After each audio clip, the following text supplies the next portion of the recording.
Eis que a mão daquele que vai me trair está com a minha sobre a mesa, e o Filho do Homem vai, como foi determinado, mas ai daquele que o trai.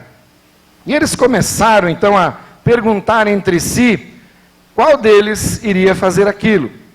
Surgiu também uma discussão entre eles acerca de qual deles era considerado o maior. Jesus lhes disse: os reis das nações dominam sobre elas, e os que exercem autoridade sobre elas são chamados de benfeitores. Mas vocês não serão assim. Ao contrário, o maior entre vocês deverá ser o mais jovem, e aquele que governa como o que serve. Pois quem é o maior? Aquele que está à mesa ou aquele que serve? Não é o que está à mesa, mas eu estou entre vocês como quem serve. Vocês são os que têm permanecido ao meu lado durante as minhas provações. Eu lhes designo um reino, assim como o Pai o designou a mim, para que vocês possam comer e beber à minha mesa no meu reino e sentar-se em tronos, julgando as 12 tribos de Israel. Aí ele se volta para Simão, o Pedro. Simão, Simão, Satanás pediu vocês para peneirá-los como trigo. Mas eu orei por você para que a sua fé não desfaleça. E quando você se converter, fortaleça os seus irmãos. Mas ele respondeu, o Simão: estou pronto para ir contigo para a prisão e para a morte. E respondeu Jesus: eu digo, Pedro, que antes que o galo cante hoje, 3 vezes você me negará que me conhece. E então Jesus lhe perguntou: quando eu os enviei sem bolsa, saco de viagem ou sandálias, faltou-lhes alguma coisa? Até aqui a palavra do Senhor. Senhor, nesta noite, em nome de Jesus, eu declaro, Senhor, que nada sei, somente sei o que Tu queres que eu fale, Senhor. E por isso, Pai, o que o Senhor revelar, e o que o Senhor falar nesta noite, que isso cale fundo no nosso coração. Porque quando estamos diante da ceia do Senhor, o Senhor se despe, o Senhor se dá a conhecer. E ao mesmo tempo o Senhor também pede que nós façamos o mesmo. Que nós, Senhor, olhemos bem fundo nas motivações do nosso coração. A fim de que realmente tenhamos uma dimensão mais profunda da ceia do Senhor em nossas vidas. E nós te pedimos, ensina-nos, Espírito Santo, a realmente entender e a viver o mais próximo possível da Tua palavra, em nome de Jesus. Amém, pessoal? Amém. Então a primeira coisa que salta aos olhos aqui é que a ceia do Senhor Jesus, ela é um momento muito importante na vida do Senhor Jesus e na vida dos seus discípulos. Para os discípulos era uma tradição religiosa, como pode se tornar para nós. Não é? A gente vem uma vez por mês, sabe que vai pegar um pãozinho, vai pegar aí uma tacinha com vinho, não é? E vai tomar aqueles elementos, e a gente muitas vezes não sabe nem o que está fazendo. Não sabemos. Não é? Ou outras fazem religiosidade, tem que tomar a ceia.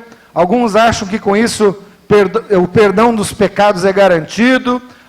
Alguns deles ainda pensam que o Senhor Jesus, não é, está de alguma forma revogando mais alguns pecados. Mas eu queria ir mais profundamente nesse texto aqui. A ceia do Senhor é com ou é sem Jesus? Porque a palavra do Senhor fala que isso é determinante. Quando eu me aproximo dessa mesa, quando me aproximo dos elementos da ceia, para mim não é apenas um aproximar e pegar os elementos como se fossem, não é, ali alguma coisa separada da minha fé. Mas para mim é como se o próprio Senhor Jesus estivesse aqui, não é, na mão dos diáconos, com a mão dos diáconos, passando para mim a ceia do Senhor. Então, toda vez que nós tomamos a Santa Ceia, toda vez que a gente se aproxima da mesa, eu tenho que fazer essa pergunta: eu estou recebendo essa ceia com Jesus ou sem Jesus? Porque muita gente também, não é, pega esse versículo e diz assim: olha, Jesus falou que nós devemos fazer a ceia em memória dele. Em memória dele. Então, se nós temos que ter uma memória, me parece que Jesus está ausente. Jesus está em um outro lugar. Jesus está no céu. Jesus não está presente na ceia. Gente, Jesus não está presente no pão e no vinho. A nossa teologia não é essa. A nossa teologia é em memória dele mesmo.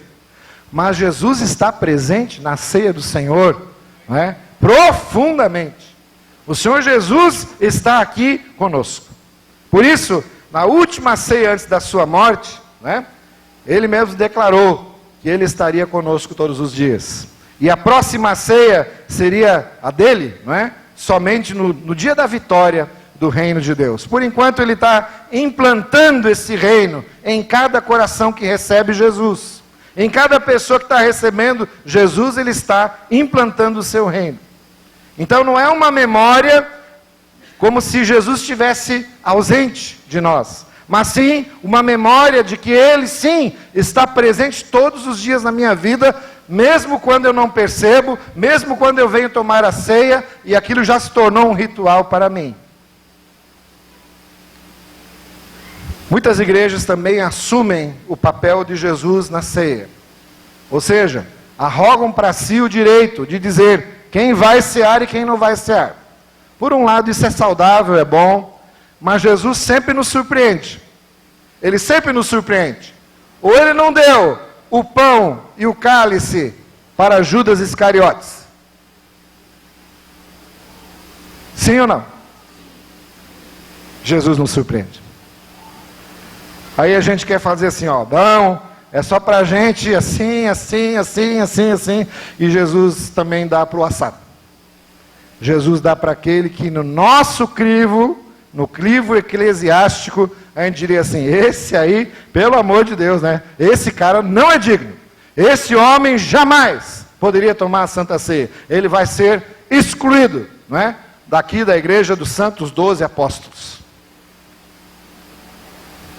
Então, será que nós podemos proteger uma ceia que não é da igreja?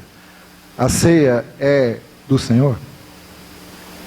Eu não estou dizendo com isso que nós devemos agora começar a ser liberais na teologia, a começar a abrir para todo mundo. Não estou dizendo isso. Mas eu estou querendo reiterar aqui que a ceia é de Jesus antes de ser da igreja. Que a ceia é um envolvimento pessoal que eu tenho com Ele. Porque quando eu vou cear, quando eu vou tomar esses elementos para mim, na verdade eu deveria estar tão profundamente arraigado no meu coração, de que Jesus está ali comigo dizendo, filho, eu amo tanto você, que isso aqui é apenas um prelúdio daquilo que vai ser a minha ceia lá no céu, e eu estou te esperando, eu estou arrumando um lugar para você, você é meu querido, você é meu amado, você é realmente uma pessoa especial para mim. Ceia é assim, tem esses valores devocionais.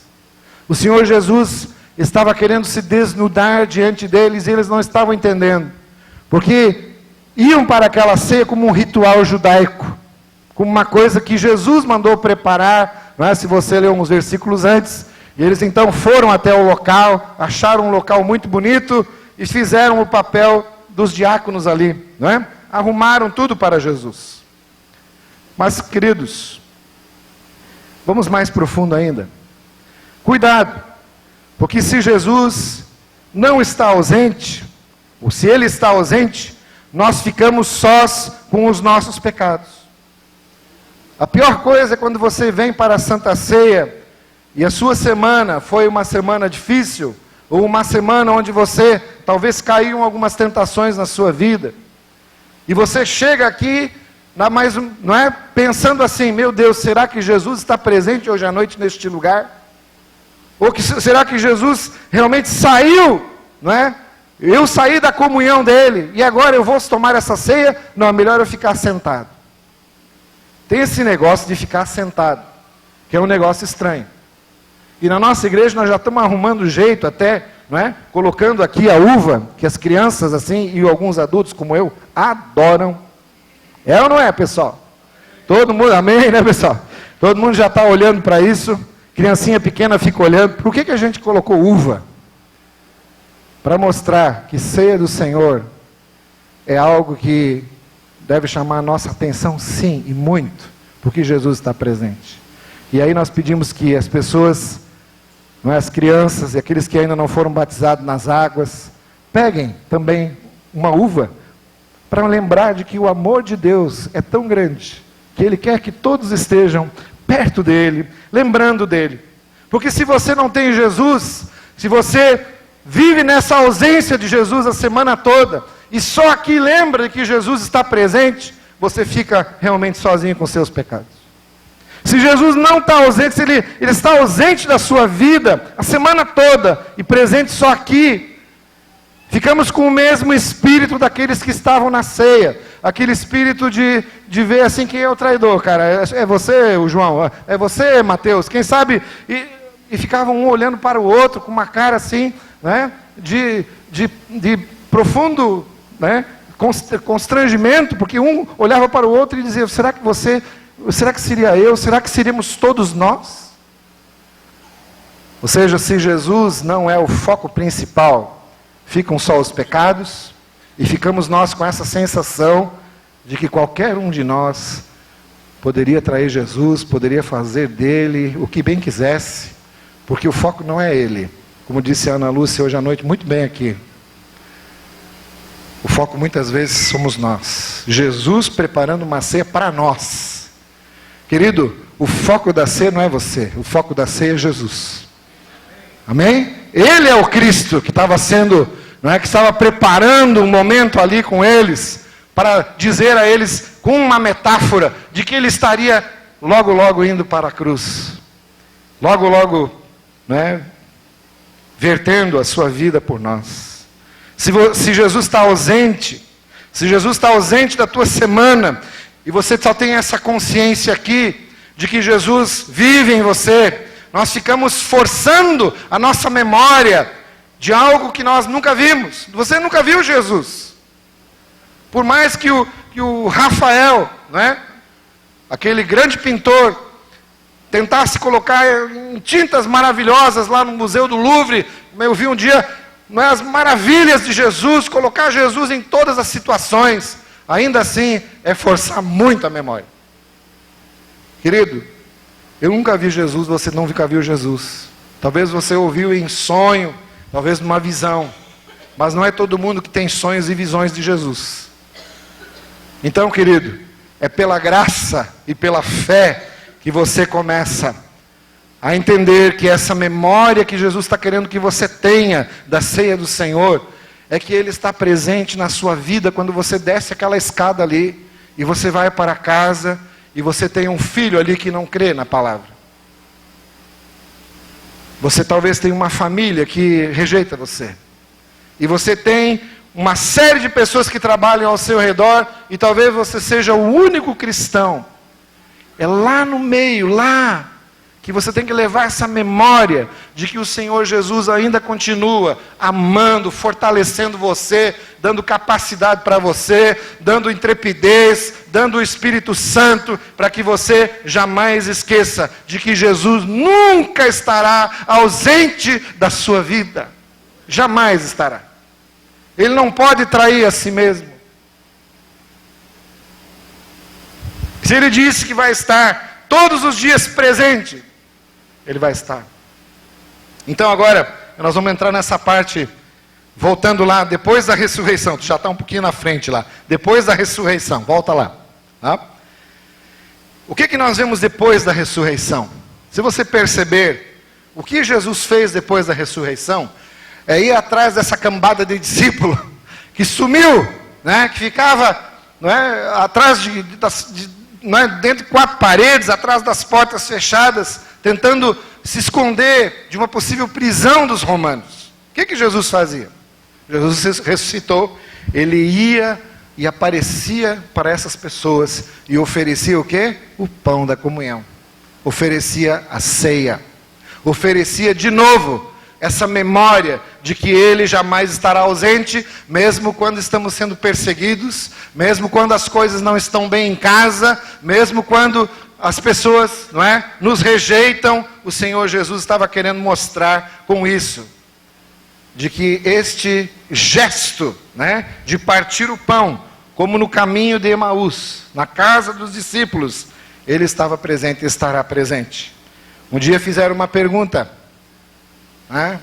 Um pescador estava na beira de um lago, e contaram essa história de Jesus, dos discípulos de Emaús, e perguntaram então para o filho do pescador: para onde você acha que Jesus foi depois que ele sumiu ali na noite daquela ceia com os discípulos de Emaús? E a criança pequenininha falou: é fácil, ele foi para dentro deles.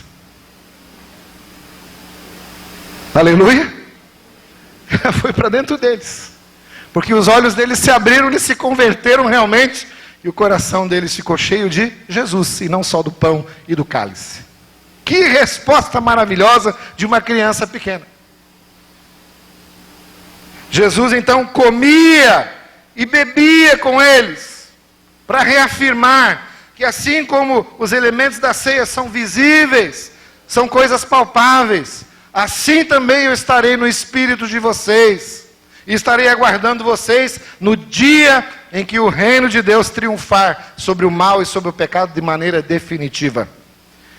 E ele reafirmava a sua presença, confirmava a sua presença, em Mateus 28, também dizendo: estarei com vocês todos os dias, não só no domingo da ceia, não só no dia em que você comer o pão e disser: nossa, agora Deus deve estar satisfeitíssimo comigo, porque eu comi a ceia. Querido, o problema não é Jesus estar satisfeito contigo. O problema é você ter a consciência e a memória realmente preenchida, salgada, não é? Avivada, de que o Senhor está sempre comigo todos os dias. Ele reafirmou: onde 2 ou 3 se reúnem em meu nome, eu estarei no meio deles. Mais uma coisa que a ceia nos ensina. Então, onde está Jesus? Onde está esse Jesus da ceia? Onde está esse Jesus que proclamamos? É claro que você pode dizer: Jesus está junto ao Pai Celestial, Ele está reinando à direita de Deus. Isso é verdade, Jesus está lá. Mas a palavra do Senhor está também nos dizendo de que Jesus não está no pão, não está no suco da uva. Por mais que hajam doutrinas pregando isso ainda hoje, nós cremos pela palavra que o Senhor Jesus não está nisso. Mas o Senhor Jesus está no coração de todo aquele que um dia se arrependeu e se converteu e disse: Senhor, entra no meu coração. Ele está dentro de nós. Então a gente pode dizer assim, que Ele come e bebe junto conosco, porque está dentro de nós. Ele já está nisso. A gente pode dizer assim, que nós comemos fisicamente, mas Ele ceia conosco espiritualmente. Amém, pessoal? Nós comemos fisicamente, e Ele dentro de nós ceia conosco espiritualmente. Ele diz para nós que nós somos os filhos amados do Pai, que não há nenhuma condenação para nós, que nós devemos simplesmente continuar lembrando dEle quando estamos aqui e quando saímos daqui. Eu tomo a ceia em fé e em alegria. Não é vir para a frente de uma maneira carrancuda, como se Jesus tivesse morrido. Isso nós fazemos na confissão, né? Nós nos arrependemos profundamente na confissão. Mas, muito mais do que isso, nós chegamos a Jesus em alegria e em fé, porque Ele está dentro de mim. E quem está dentro de mim, nem o maligno nos toca, diz em 1 João. O maligno não nos toca. Podem fazer macumba contra você, querido, não toca você. Podem fazer qualquer coisa contra você, não vai te tocar. O diabo não tem essa autoridade. O sangue de Jesus tem poder, diz aquele velho hino. E o sangue de Jesus é poderoso mesmo. Tem muita gente querendo relativizar isso, dizendo: não, olha o diabo, não sei o que, ele pode ter a astúcia que quiser, mas o sangue de Jesus nos protege contra todo tipo de artimanha do diabo.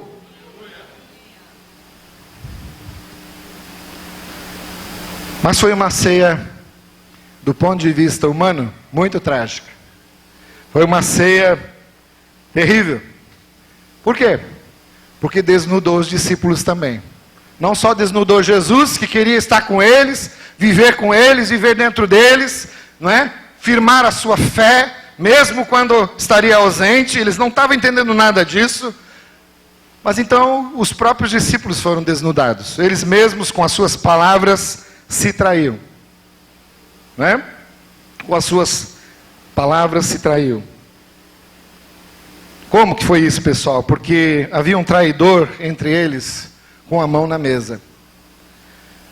E essa traição que Jesus então anunciava, gerou essa discussão de quem poderia ser. Ou seja, o potencial de traição era muito grande entre todos eles. Porque se essa pergunta estava rodando à mesa, quem é que poderia ser? Poderia ser você, poderia ser eu. É porque o potencial era grande demais de traição. Todo mundo só joga pedra no Judas. Aliás, tem aí a malhação do Judas. Mas ninguém malha Pedro, ninguém malha João, ninguém malha, não é, Mateus. Todos eles poderiam ter traído. Todos eles. O potencial era grande. Essa pergunta desnudou os discípulos. Porque eles, na verdade, não queriam que Jesus saísse da presença deles e fosse morrer na cruz. Queriam continuar com ele vivo fisicamente. A segunda coisa que eu vejo que foi trágico ali, foi essa discussão horrível, que acontece também entre nós. Sim, pode acontecer. Quem é maior aqui nessa igreja? Quem é maior? É o pastor? É o líder não sei o quê? É o diácono tal? É aquele que é o não sei o quê? Quem é maior no meu ministério aqui? Quem grita mais alto? Meus queridos, isso estava desde Adão e Eva no coração do ser humano. Porque Eva foi seduzida pelo diabo, e o homem foi seduzido pela Eva, e aí um depois ficou medindo força com o outro, quem é que fez isso, quem é que fez aquilo, e a cobra, tadinha, ficou com a bola presa na mão, não podia devolver, não é? Ficou assim. Essa discussão de quem é o maior também desnudou o coração dos discípulos, e desnuda o nosso. Porque na verdade, quando Jesus se desnuda e fala assim, quem está entre vocês é aquele que está aqui como quem serve, ele estava dizendo assim, ó, e vocês estão aqui como quem o quê? É servido?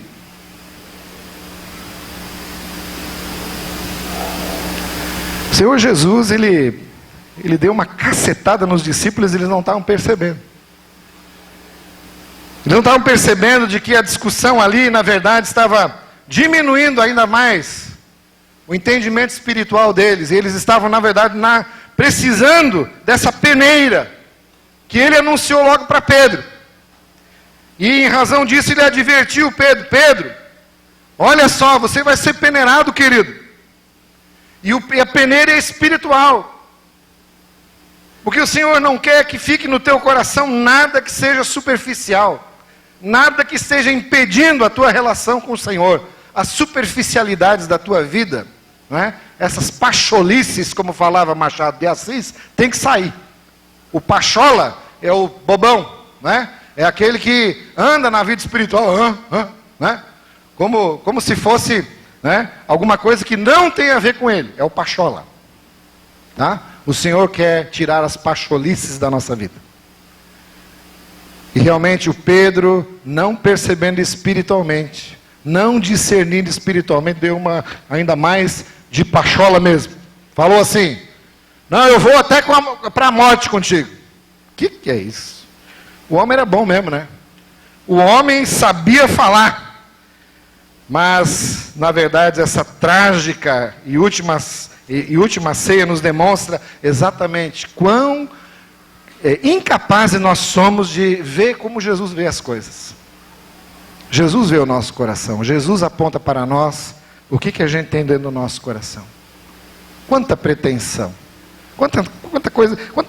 Quantas vezes batemos no peito e achamos que somos melhores que Jesus? Sabemos mais que Ele. Ou pelo menos melhor do que os irmãos. E finalmente, pela inimaginável escolta armada dos discípulos. Vocês sabiam que Jesus tinha um bope? Olha aí. Versículo 38 diz assim: os discípulos disseram, Senhor, vê, aqui temos 2 espadas. Aí o Senhor falou, basta, suficiente. Tá? Quer dizer, ainda que Jesus estivesse querendo assim devocionalmente se revelar, se mostrar, afirmar algumas coisas, estou com vocês para sempre, eles falaram assim, não é suficiente não, a gente vai ter que virar uma turma de xiita. Nós vamos pegar em arma, porque vai chegar um momento ali adiante que o Senhor vai precisar. Quem sabe, Senhor, uns 2 facão aí, não é? Umas 2 Uzi, não é? Mais umas metralhadoras boas para defender o Senhor. Sabe o que está acontecendo hoje, gente? Nessas guerras religiosas lá no Oriente Médio? É exatamente isso. Quer dizer, uma turma achou, né, por bem defender o Deus deles. E se você fala um pouquinho contra, eles já ficam assim. Você é o inimigo, você vai morrer. E você vê gente sendo degolada na internet. Nem deveriam ter colocado aquilo lá. Você vê gente, irmãos nossos, na fé, que por causa de Jesus, perdem a sua cabeça, perdem a sua vida. São degolados. Até hoje, esse sentimento dos discípulos aqui, de que precisam defender Deus, de que precisam, não é, se armar para defender religião, para defender um reino, terreno inclusive, deve acontecer. E o Senhor disse, pelo amor de Deus, chega, basta.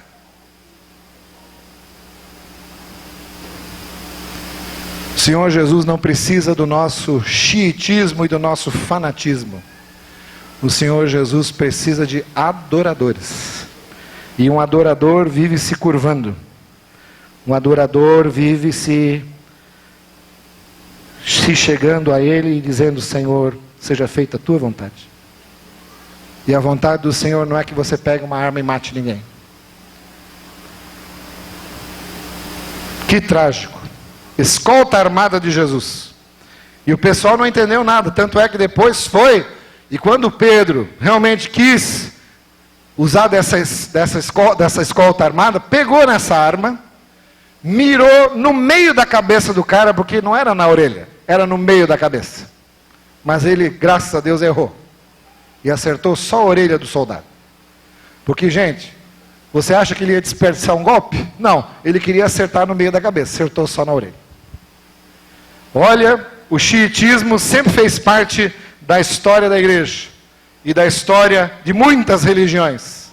E é para isso que o Senhor Jesus não veio. Nunca quis. Você não precisa defender o seu Deus, Ele se defende. Ele é o Deus dos exércitos. Nenhum Deus que precisa ser defendido com armas é Deus. O nosso Deus é o Deus que se defende sozinho. E Ele intervém na história. E Ele faz cair reinos que se afrontam com Ele. Ele fez Nabucodonosor comer capim por 1 ano. Você pode ler isso no livro de Daniel. E se levantar e dizer, somente existe um Deus todo-poderoso na terra. Não precisa defender Deus. Deus se defende. Sem Jesus na ceia, então, sobra isso. Sobra essa coisa de traidores em ação. Sobra uma seita de tolos discutindo quem é superior. Sem Jesus na ceia, pessoas ficam dispensando aí a ajuda de Jesus, até mesmo em face do diabo, que ia peneirar Pedro. Já pensou que coisa séria? Dispensando Jesus. Mas é o diabo, ele pediu para peneirar você, mas não precisa não, eu me viro. Sem Jesus na ceia, sobra uma facção religiosa e armada. Coisa que Jesus jamais quis. O meu reino não é deste mundo. Nós não pegamos em armas. Assim na ceia do Senhor, ou Jesus está presente em nós, ou Jesus preside a ceia entre nós, ou a mesa é de Jesus e não só da igreja. Ou nós somos convidados por fé e graça, ou sobra tudo isso. Traidores, gente sem entendimento, gente que faz da ceia realmente alguma coisa que ela não é, não deveria ser. Portanto, hoje à noite, eu vou pedir o César, o pessoal aí subir, para nos preparar. como também houve um preparo na época de Jesus. E antes de encerrar, gente, eu queria que vocês prestassem atenção nisso. Hoje à noite o Senhor nos chama também para que nós realmente ceiemos na presença dEle. Que a nossa ceia seja feita com a consciência, com a memória de que estamos nele e somos dele. Mas antes disso nós vamos confessar nossos pecados. Traições. Houve traições naquela noite. Eu não sei você, não sei eu, nosso coração trai. É capaz de trair. Homens e mulheres podem trair. Temos o potencial para isso. Podemos trair nossa família, podemos trair nossos filhos. Isso já dói tanto, tanto, tanto, mas o que mais dói é quando você não sabe quem você é e você não sabe quem é Jesus. E você acha que sabe quem é Jesus e mesmo assim você o trai. Isso é a pior traição.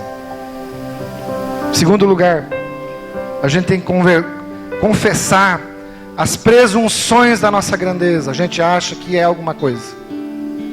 E o Senhor Jesus mesmo falando, olha, o maior entre vocês é aquele que serve, é aquele que é o menor entre vocês.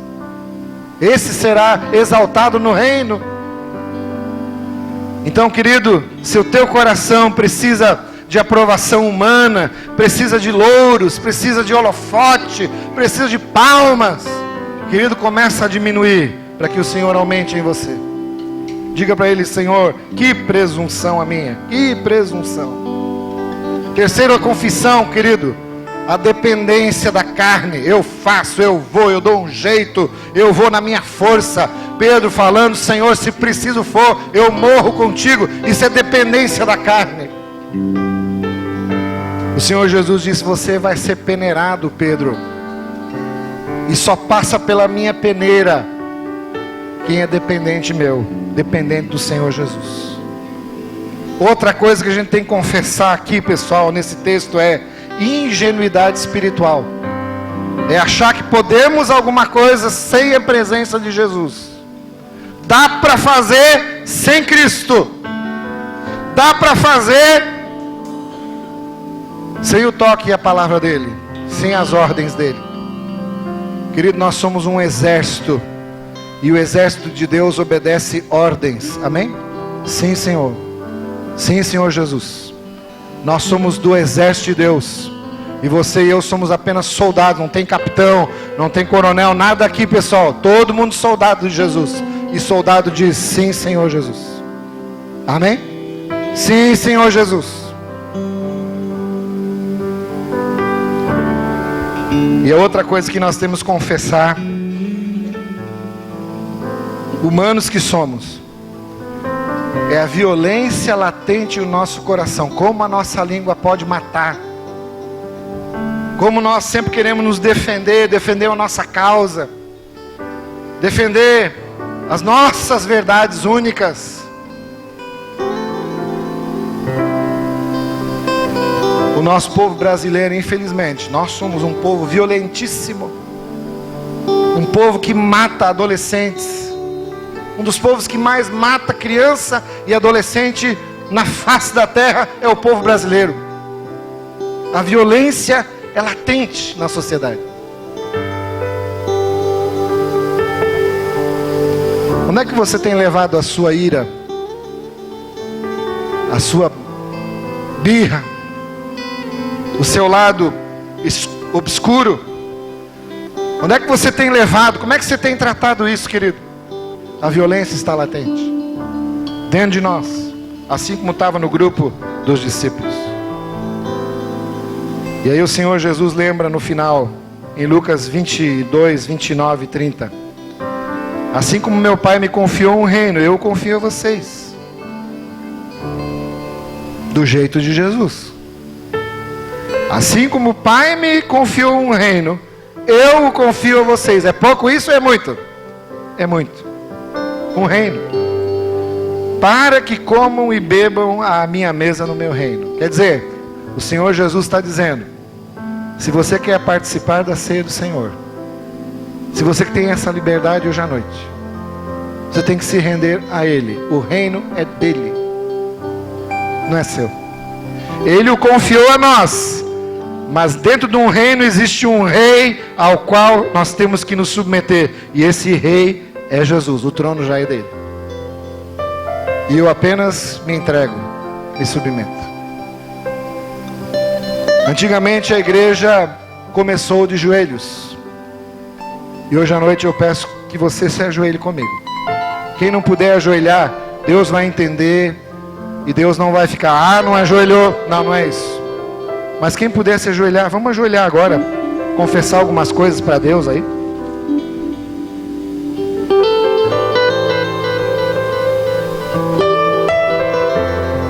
Meu Deus, essa é a hora em que o Senhor tanto desejou, nessa noite, confrontar o nosso coração com a tua revelação. Meu Deus, o Senhor disse para nós: eu estou com vocês todos os dias. Eu estou com você aqui dentro, mas também ao descer as escadas da igreja. Eu estou contigo dentro da tua casa, quando você come, dorme, quando você se levanta na manhã, quando você vai trabalhar. A minha presença está contigo, é contigo todos os dias. Mas baseado nessa revelação, Senhor, nós olhamos para o nosso coração e vemos o que? Traições, mania de grandeza. Nós vemos, ó Deus, quantas coisas ainda existem, Pai, que roubam a tua glória. Ingenuidade espiritual, criancice, pachorrices no nosso coração. Mas em nome de Jesus, hoje à noite a gente entrega no teu altar, Senhor, e confessa todos esses pecados e muitos outros pecados que o Senhor agora está revelando à tua mente. Confessa, querido. Diga: Senhor, eu fiz isso mesmo, eu concordo, Pai, mas hoje à noite eu entrego em Jesus e digo: perdoa-me, Senhor, perdoa-me os multidão dos pecados, Senhor, a fim de que eu seja digno pelo sangue de Jesus a tomar essa ceia, Pai. Vem, Senhor Jesus, remove pelo teu sangue a presença do pecado, e o poder de Deus hoje à noite renove a cada um de nós a ter uma consciência ainda maior de quem é o Rei da nossa vida, de quem é o Senhor da nossa vida, de quem é aquele que nós devemos entregar todos os dias cada pensamento, cada atitude do nosso coração. Porque se não for assim, nós temos a pior versão de nós mesmos, Pai. Perdoa-nos, Senhor. Que hoje à noite, Senhor, ao nos aproximarmos dessa mesa, sejamos, ó Deus, levantados por Ti, e sejamos, Senhor, abençoados por Ti. Muito obrigado, Senhor, porque nesse momento de contrição, seguindo esse momento de contrição, o Senhor nos traz profunda alegria, profunda bênção em participar da ceia do Senhor. Em nome de Jesus, em nome de Jesus. Oh, doce nome, nome de Jesus, o nome mais poderoso de todos os nomes da terra. É esse nome que nós estamos nos dobrando nesta noite e dizendo: somos apenas teus soldados, Senhor. Conta conosco, em nome de Jesus. O povo de Deus diga amém e aleluia. Glória a Deus. Glória a Deus. Pode levantar, querido, pode levantar do seu lugar. Temos somente algumas instruções agora. Ceia do Senhor é para discípulo, é para gente que tem um compromisso com Jesus, amém? Em primeiro lugar, você tem um compromisso com Jesus, você vai cear, porque a ceia é de Jesus. Segundo lugar, se você vem de outra igreja, é batizado nas águas, é convertido do Senhor Jesus, venha também cear conosco. E se você ainda não tem aquela convicção que Jesus mora no teu coração, pegue uma uva, porque o Senhor ama você, amém? Eu queria que alguém chamasse as crianças aqui, porque elas também vão pegar um pouquinho da uva aí, vão cear conosco. Fique de pé, você vai sair do seu lugar daqui a pouco e os diáconos vão estar preparando a ceia do Senhor para nós, enquanto o grupo começa a cantar. Vamos fazer isso de uma maneira bem vibrante. Fique de pé e vamos começar a vibrar com o nosso Senhor Jesus. Aquele aí deve ter uma música já preparada. Vem. Aleluia, Jesus. Santo é o teu nome, Senhor. Glórias e glórias a ti, Jesus. Oh Deus, soberano és tu, Senhor. Aleluia.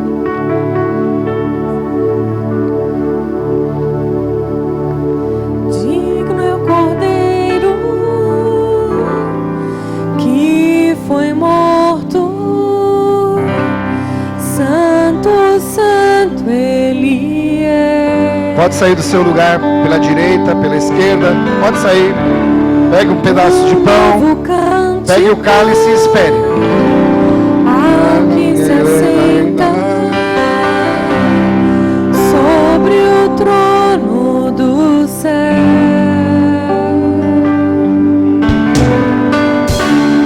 Digno é o Cordeiro que foi morto.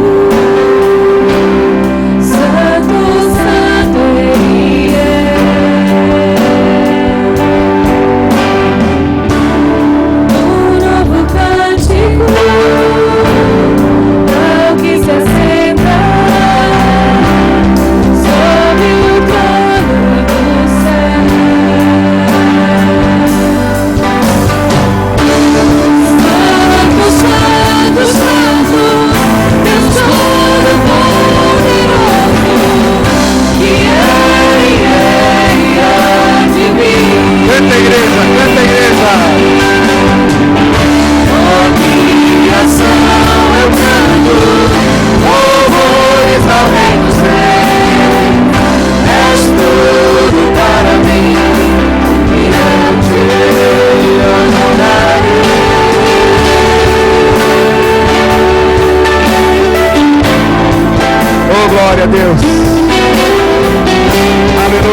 Amém?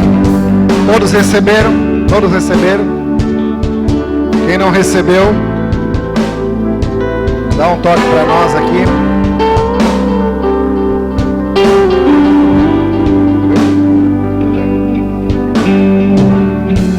Estenda bem alto esse pão.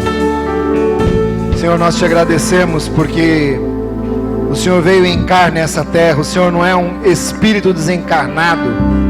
O Senhor veio sofrer, morrer, para nos levar de volta ao Pai. E esse pão refresca a nossa memória hoje à noite, de que o Senhor morreu por todos nós. Vamos comer juntos, em louvor a Jesus.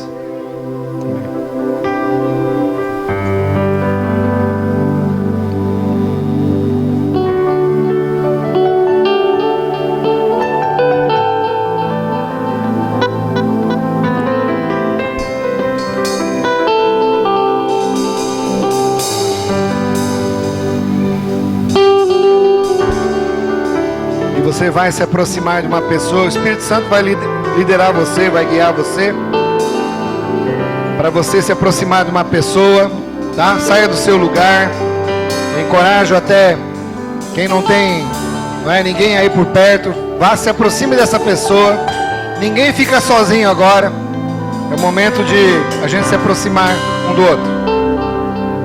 César também, Batera, vem cá também, vem cá. Isso. Vamos trocar o cálice um com o outro aí. Declare o seu amor a essa pessoa, em nome de Jesus, amém? Vamos vocês aqui, ó. Em nome de Jesus, amém.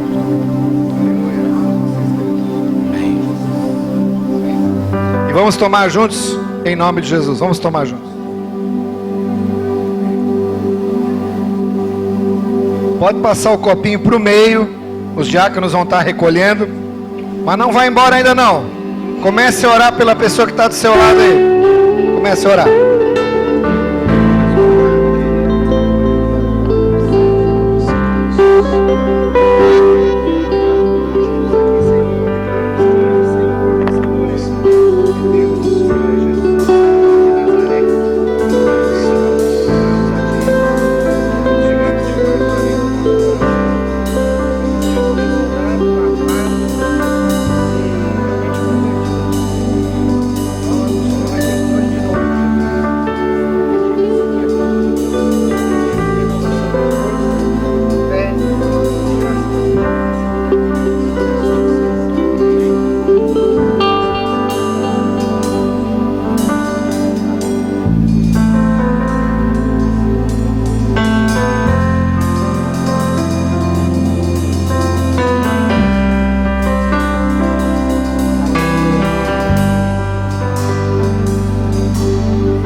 Fica de pé aí, nós vamos terminar. Não tem problema.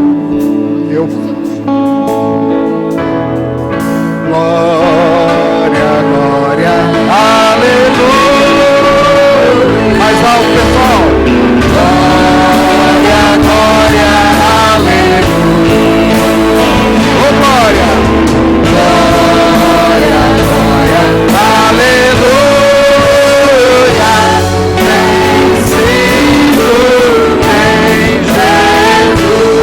Glória, glória.